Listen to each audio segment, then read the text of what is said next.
세상에 떠도는 기묘한 괴담들. 첫 번째 이야기, 베트남 호치민의 동생 집에서 실제로 겪었던 실화괴담. 올해 초 베트남 호치민에 있는 동생네 집에 놀러갔던 일이 아직도 생생하다. 동생네는 주방과 거실이 함께 있는 구조의 방이 두 개인 아파트에 살고 있었다. 첫날은 새벽에 도착해서 지친 몸을 이끌고 바로 잠들었다. 그날 밤은 아무 일도 없이 푹 잠을 잘 수 있었다. 다음 날 우리는 동생과 그의 배우자와 함께 인근 맛집을 탐방하며 하루를 보냈다. 저녁에는 집에서 간단히 소주 한잔하며 다음 날 일정에 대해 이야기를 나누었다. 잠자리에 들었을 때 처음에는 아무런 이상도 느끼지 못했다. 하지만 잠에 들기 직전 옆방에서 베트남어로 대화하는 소리가 들려왔다. 소리는 할머니와 어린 여자아이가 대화하는 것처럼 들렸다. 그 소리는 내가 머무는 방에서 나는 것 같지 않아 옆집에서 들려오는 것으로 생각했다. 초기에는 그저 방음이 잘 안 되는 건물인가 보다 하고 넘겼지만 소리는 계속해서 들려왔다. 그날 밤 나는 그 소리에 약간 불안함을 느끼면서도 결국 잠이 들었다. 다음 날 나는 동생과 그의 이야기를 나누다가 그 소리에 대해 언급했다. 동생은 내 말에 깜짝 놀라며 자신도 그 소리를 들었다고 말했다. 그는 첫날 밤 방이 아닌 거실에서 잠을 자다가 가위에 눌린 듯한 느낌을 받으며 그 소리를 들었다고 했다. 그 소리는 똑같이 베트남어로 대화하는 할머니와 어린 여자아이의 목소리였다. 그 순간 제부가 우리 대화에 끼어들며 자신도 그 소리를 들었다고 말했다. 제부는 동생보다 먼저 이 집에서 몇 달을 혼자 지내면서 그 소리를 들었다고 했다. 그는 혼자 있을 때 그 소리를 듣고 혹시 동생이 무서워할까봐 그 이야기를 하지 않았다고 했다. 동생 역시 제부가 하루 종일 혼자 있어야 하는 상황을 걱정해 그 소리에 대해 말하지 않았다고 했다. 그렇게 우리는 모두 같은 소리를 들었음에도 서로 걱정하여 그 사실을 공유하지 않았던 것이다. 이 사실을 알고 나니 그 소리의 정체에 대해 더 궁금해졌다. 하지만 동시에 그 소리가 우리 모두에게 어떤 의미를 가지고 있는지에 대해서도 생각해보게 되었다. 그날 밤 이후로 우리는 더 이상 그 소리를 듣지 못했지만 그 경험은 우리 모두에게 잊을 수 없는 추억으로 남았다. 두 번째 이야기, 우물. 나는 경기도의 작은 마을에서 학원 생활을 하고 있었다. 당시에는 온라인 게임이 막 대중화되기 시작하는 시절이었고 나 역시 그 유행에 푹 빠져 있었다. 학원을 가야 할 시간이면 언제나 핑계를 찾아 게임을 하느라 시간을 보내곤 했다. 그날도 예외는 아니었어. 학원에 가기 싫어 집에서 빈둥거리고 있었는데 어머니께서 일터에서 전화하셔서 결국 집을 나설 수밖에 없었다. 학원까지는 갔지만 거기서 끝이었다. 학원 문 앞에서 발길을 돌려 마을을 배회하기 시작했다. 그러다 그때 뜻밖에도 누군가 나에게 말을 걸어왔다. 야, 너 여기 살아? 놀라서 고개를 돌려보니 나와 같은 나이대로 보이는 한 소년이 서 있었다. 그는 갈색 뿔테 안경을 쓰고 있었고 조금 통통한 체형이었다. 나는 그에게 학원생이라고 대답했다. 그 소년과 나는 잠시 동안 그곳에서 어색한 침묵을 깨고 대화를 나누었다. 우리는 땅바닥에서 돌을 주워 무언가를 잡으려는 신용을 하며 시간을 보냈다. 그때 그 소년이 불쑥 제안했다. 니 뭐 잡는 거 좋아하냐?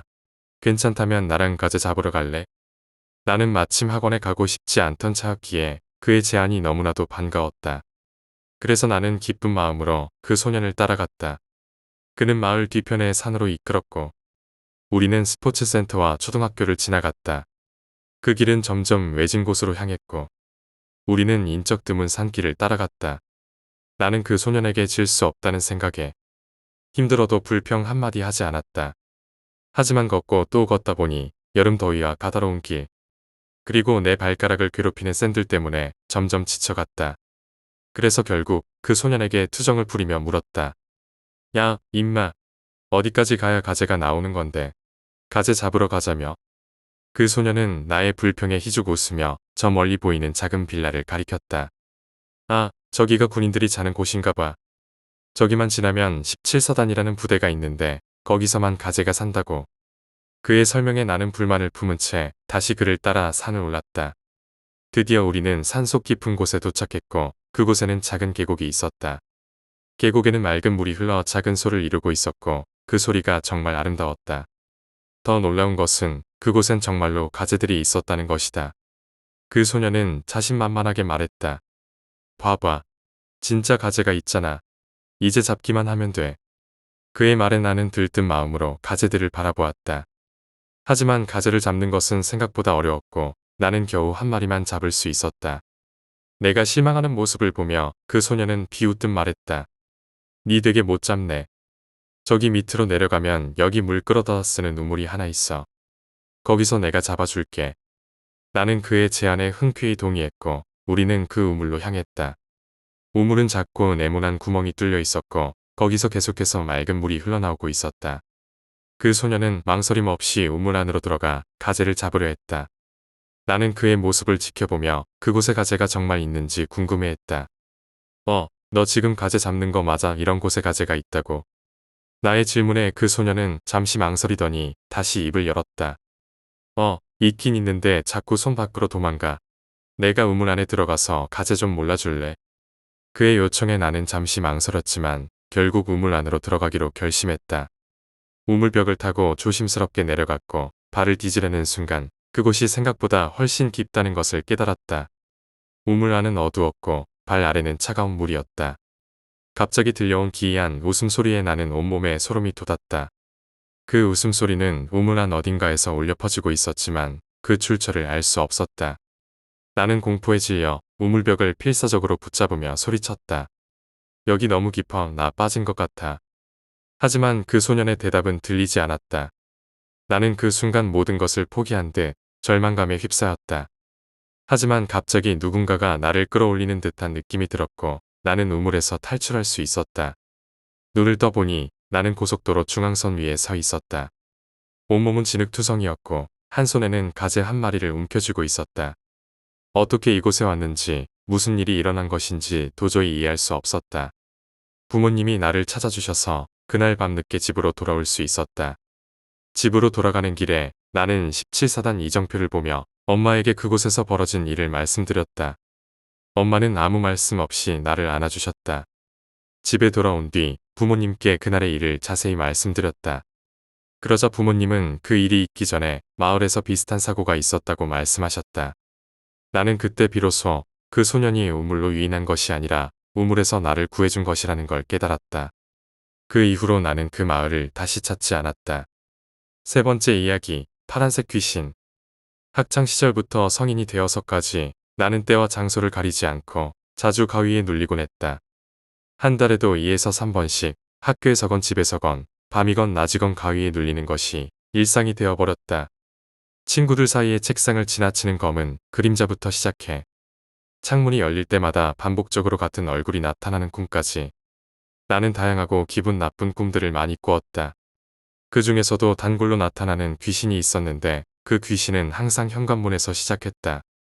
파란색 몸에 긴 머리를 늘어뜨린 여자 귀신이 눈을 크게 뜨고 기기기기 그그그극 하는 이상한 소리를 내며 현관에서부터 기어와 방문 앞에서 멈추고 이상한 소리를 내곤 했다. 어느 날 밤 나는 거실에서 TV를 보다가 잠이 들었고 가위에 눌렸다.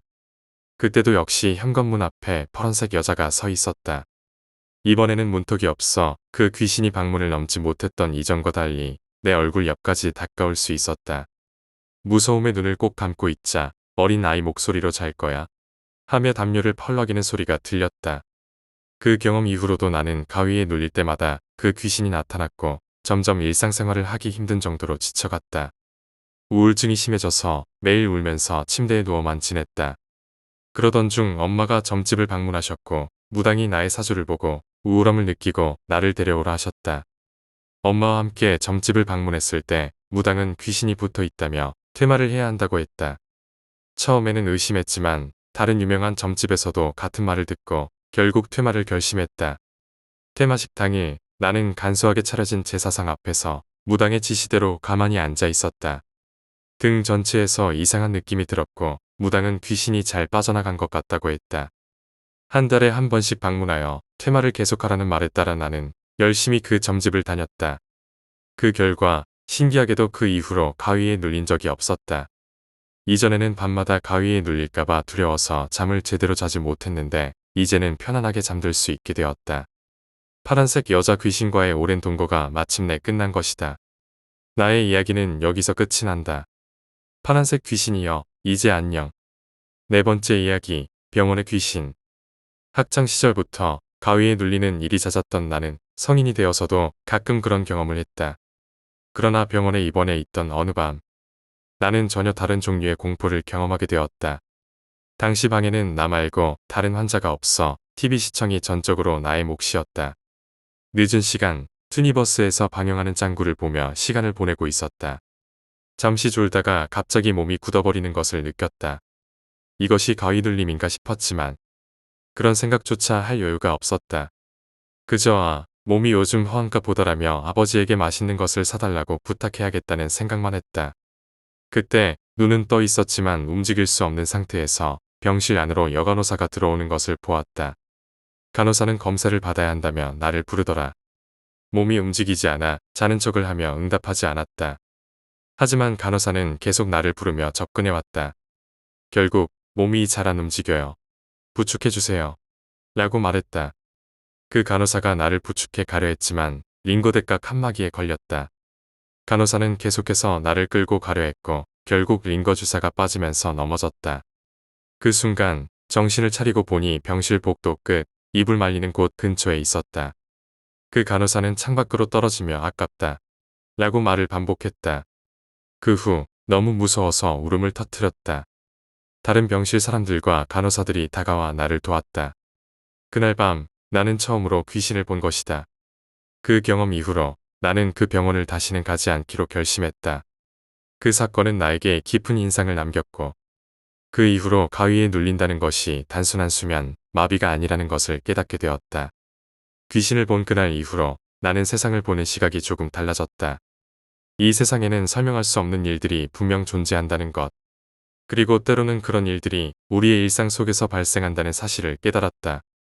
이제 나는 어떤 상황에서도 침착함을 유지하려 노력하고 설명할 수 없는 현상들에 대해 열린 마음을 가지려 한다.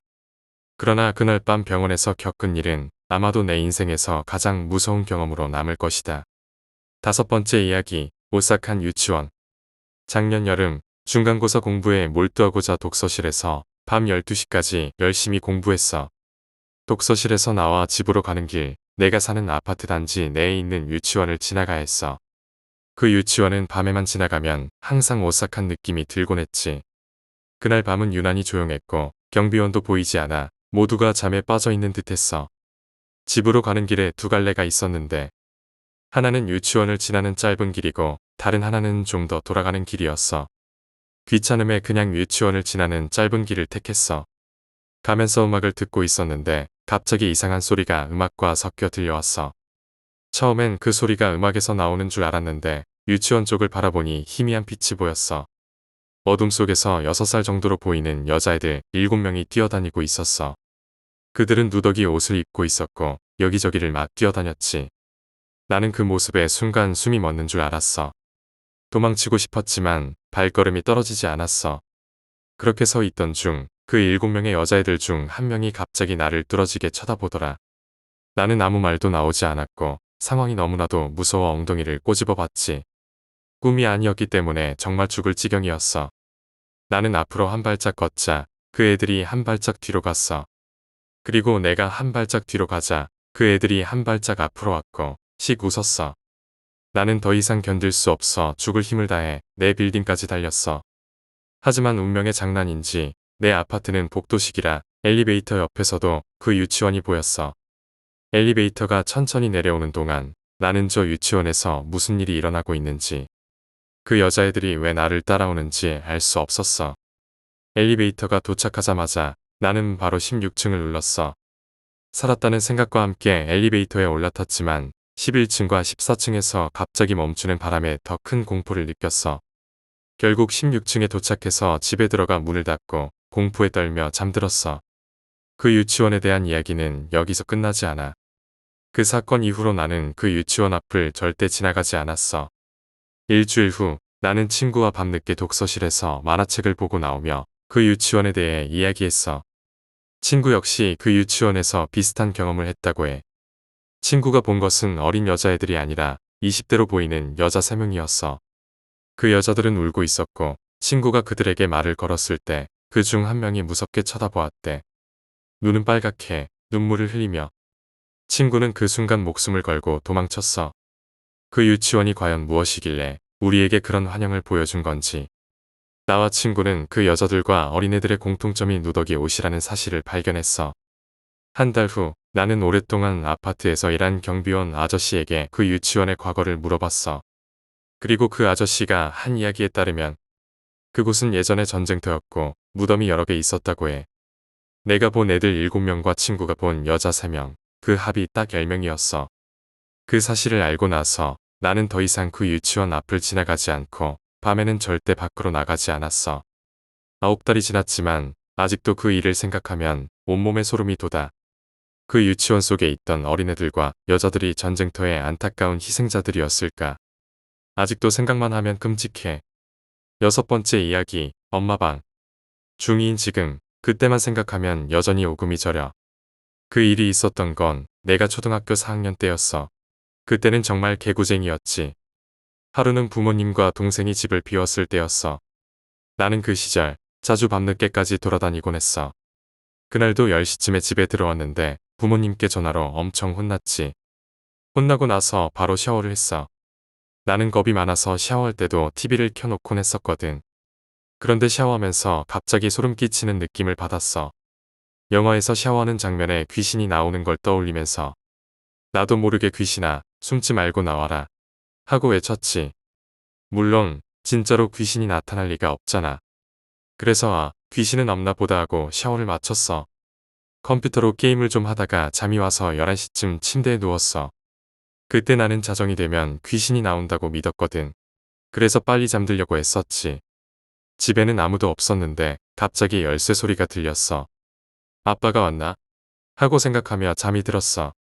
그때 축농증 때문에 고생하고 있었나 봐. 잠을 자다가 숨이 막혀서 깼어. 그런데 누군가가 내 코를 풀어주는 것 같았어. 엄마가 풀어주는구나 하고 다시 잤지. 하지만 갑자기 누군가가 날 꼭 안아주면서 광기 어린 웃음을 내는 거야. 그 순간 너무 무서워서 울기 시작했어. 울지 마라, 나가야 하는 소리가 들렸고 그 말에 편안함을 느꼈어. 그날 밤 달빛이 유난히 밝았어. 다시 잠이 들었고 너무 어두워서 다시 잤어. 다음 날 배가 고파서 일어나 엄마를 찾았는데 엄마는 어제 집에 안 들어왔다고 하셨어. 그래서 엄마 방에 가보니 내가 잔 침대 옆에 엄청나게 큰 여자의 형상이 있었어. 그날 이후로 나는 엄마 방에서 잠을 잘 수가 없었어. 엄마 방에 있는 그 오래된 침대. 내가 잔 자리 옆에 그 큰 형상이 있었던 걸 떠올리면 지금도 소름이 돋아. 그 사건은 내 인생에서 가장 오싹했던 순간이었어. 엄마와의 그 작은 교감이나 그 밤의 경험은 내가 잊을 수 없는 기억으로 남았어. 가끔은 그때의 일이 꿈이었는지 현실이었는지 구분이 가지 않아. 하지만 분명한 건 그날 밤 내게 일어난 일은 평생 잊지 못할 거야. 7번째 이야기, 학교의 귀신. 폐허에서 귀신을 처음 본 뒤로 하루에도 몇 번씩 가위에 눌리며 귀신을 보게 됐어. 그런 상황이 몇 달 동안 계속되다 보니 가위에 눌려도 몸은 움직일 수 있게 됐지. 보통은 몸이 꼼짝도 안 하잖아. 하지만 나는 숨 쉬는데도 전혀 지장이 없었어. 가위에 눌린 상태에서 연구 끝에 거친 숨을 몰아쉬며 몸을 움직이면 가위가 풀리고 내 몸에 힘을 줄 수 있게 됐어. 하지만 누구든 가위에 눌렸을 때 움직이려고 하지 말라고 충고하고 싶어. 나는 움직였고 가위는 풀렸지만 귀신은 여전히 눈앞에 있었으니까. 그런 경험들이 쌓이고 나니 성에 대해 전혀 관심이 없던 내가 이상한 상황에 처하게 됐어. 어느 밤 옆집 누나가 술을 들고 왔고 우리는 술에 취해 서로를 알아가는 시간을 보냈어. 하지만 그 경험은 누나가 떠난 뒤 내게 성에 대한 환상만 남기고 갔어. 그리고 또 다른 밤 귀신을 보게 됐어. 가위에 눌리지 않은 상태에서 귀신을 만지면 사라진다는 것을 알고 있었지. 그런데 어느 날 내 앞에 나타난 귀신에게 달려들기로 결심했어. 그 귀신과의 마주침은 내가 예상치 못한 방향으로 흘러갔지. 귀신이 나에게 다가와 나를 안고 심지어는 입을 맞추자고 했어. 그 순간 나는 귀신의 입술에 키스를 했고 그 경험은 실제와는 다른 느낌을 주었어. 귀신과의 그 순간은 사라졌지만 그 기억은 나에게 깊은 인상을 남겼어. 그리고 그 집에 대한 또 다른 이야기를 들었어. 그곳은 예전에 폐허였고 지금은 점쟁이가 살고 있었어. 점쟁이의 남편이 식물인간이 되었다는 슬픈 사연도 함께 들었지. 내가 겪은 이 모든 경험은 나에게 이 세상에는 설명할 수 없는 많은 것들이 있다는 걸 깨닫게 했어. 귀신과의 만남, 첫 키스, 폐허의 비밀까지 모두 나를 성장하게 만든 소중한 순간들이야. 비록 두렵고 충격적인 경험들이었지만 나는 이제 그런 것들을 두려워하지 않아. 오히려 그 경험들 덕분에 내가 더 넓은 세상을 바라볼 수 있게 됐으니까. 8번째 이야기, 부모님은 시골에 가셨어. 그날이 아마도 금요일이었을 겁니다. 친구들과의 약속으로 밤늦게까지 술자리에 있었어요. 술을 마시는 걸 좋아하지 않는 부모님께 걱정을 끼쳐드리지 않기 위해 늦게까지 밖에 있지 않으려고 했지만 그날따라 시간 가는 줄 모르고 놀다 보니 결국 늦은 시간에 귀가하게 되었죠. 오늘도 또 혼나겠구나. 이런 생각으로 집에 들어섰습니다. 현관문을 열고 들어서자마자 부모님의 방문 앞에 계신 아버지의 모습이 보였어요. 보통 이 시간에 돌아오면 아버지께서는 항상 제게 낮은 목소리로 늦게 왔네, 얼른 자라 하시며 당부하곤 하셨죠. 그날도 예외는 아니었어요. 아버지는 별로 화를 내시지 않고 그저 평소처럼 말씀하셨습니다. 네, 알겠습니다. 아빠도 주무세요. 이렇게 대답하고는 제 방으로 향했죠. 방에 들어가 옷을 벗고 화장실로 가서 대충 씻은 뒤 다시 방으로 돌아와 이불을 덮으려는 순간이었습니다. 그때 온몸에 소름이 돋았어요. 술 기운 때문인지 아니면 그냥 제가 무심코 잊고 있었는지 모르겠지만 아침에 부모님이 시골에 가신다고 하신 것을 떠올렸습니다. 그리고 저녁 늦게 돌아온다고 하셨던 것까지. 제가 화장실로 갔을 때 안방 문이 조금 열려 있었고 침대가 텅 비어 있는 것을 왜 아무렇지도 않게 지나쳤는지 모르겠습니다. 부모님이 계시지 않다는 사실을 깨달은 순간 그날 밤 저는 정말 끔찍하게 떨었습니다. 다음 날이 밝을 때까지 제 방에서 꼼짝도 하지 못했어요. 그렇게 하룻밤을 보냈습니다. 부모님이 돌아오셨을 때 그날 밤 제가 겪은 일을 말씀드렸더니 당황하시면서도 저를 안심시키려고 하셨습니다. 하지만 그날 이후로 저는 밤늦게까지 외출하는 것을 자제하게 되었고 늘 조심스럽게 집에 들어서게 되었습니다.